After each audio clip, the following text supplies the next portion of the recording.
Hello, I'm Sherry Johnson, Human Resource Manager from the Ray and Joan Kroc Core Community Center in Chicago. Joining me is my colleague and the Graphic Arts Coordinator from the Chicago Kroc Center, Bradley Baker. We are thrilled that you got a chance to discover your top 2 strength roles through the StandOut assessment. Hopefully you have shared these with your team and learned a few things. Now it's time to complete your first check-in. StandOut check-ins are unique because they don't begin by focusing on your work. The focus is on you and how you feel each week.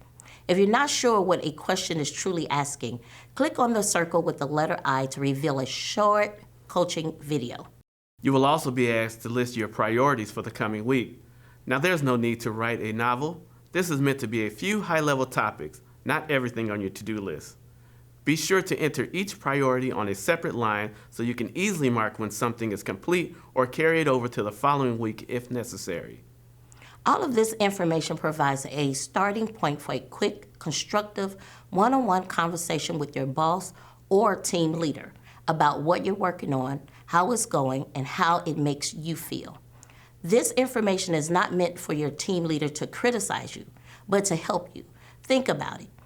If you're constantly working on something that is boring or draining, there may be a way to change it or improve it to be something that you actually love. The best part is that these discussions can be as long or as short as necessary. They can take as little as 5 minutes every 5 days to discuss your top 5 priorities. Research also shows that it is helpful to check in with yourself each week to keep things on track. But don't take our word for it. See for yourself. This is where you do your weekly check-ins.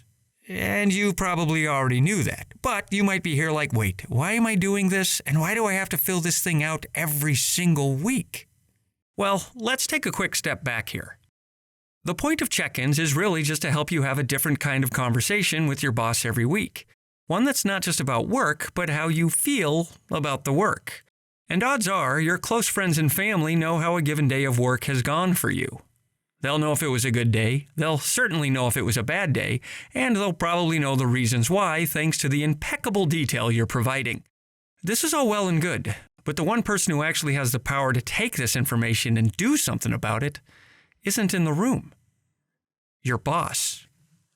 And your boss doesn't want you to have a bad day, or bad weeks for that matter. Your boss wants you happy and productive, and check-ins give her a chance every week to really help you get there. That's why check-ins don't start with the work, they start with you, the person doing the work. It's all based on a few simple questions. How often you got to use your strengths last week, how you felt about the value you added, what your priorities are, what you loved, what you loathed, which, admittedly is a scary word.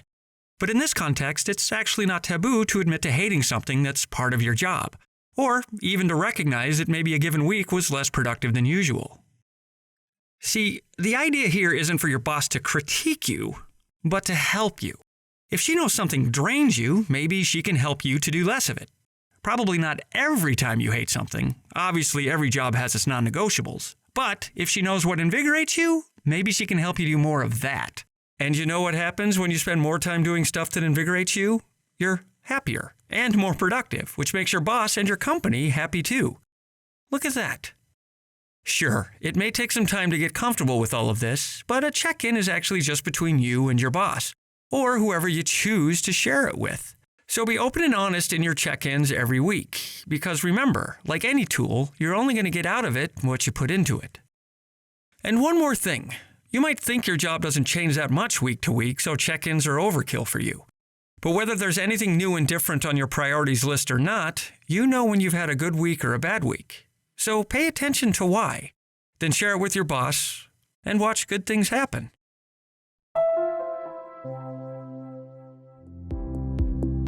What's next? On the Friday after you complete your strengths assessment, you will receive an email from StandOut inviting you to complete your first check-in. You may have already received this email. Check-ins allow you to quickly share information with your team leader about the work you are doing and how you feel about it. This is a great starting point for a one-on-one, a quick conversation with your team leader.